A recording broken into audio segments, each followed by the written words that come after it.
Se mi smo tudi podpisali svojo prvo majico. Ta interakcija. Se jaz spomnil Flowmaster prines.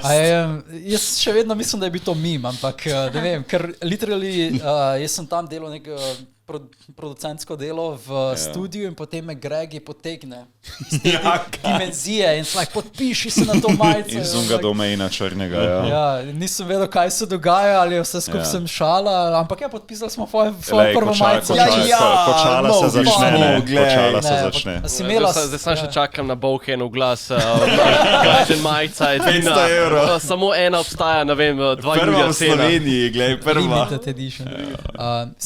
Imaš kakšne te podobne izkušnje tudi sama, da nekdo pride, jaz sem že zelo dolg, te spremljam, ali lahko mogoče podpišeš? Ja, vsake toliko časa. Mislim, me kdo vpraša, če kupijo poster, če lahko podpišem. Ja, vse, ker se dejansko dogaja. A te je kdo že prosil, da se jim podpišeš, ne vem, na rit ali na zadnico, da jo potem tetovirajo? I hope not. I hope not, pa da se še ni zgodilo. Ne, I hope I will not. Don't tattoo my signature, please. Jaz sem na enem koncertu rekel, da se mi na roke podpišejo, pa se mi.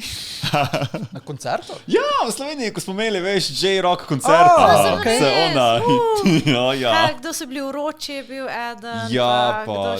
Vsako leto prihaja. No, ne, bolje se nehalo. Denis je rihtal do tam 2014. Denis, ki je tour manager za te japonske skupine, vsako leto pripelje nekoga.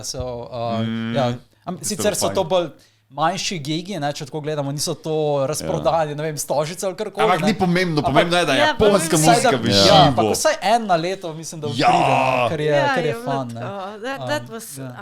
That was amazing. the good old days. Exactly.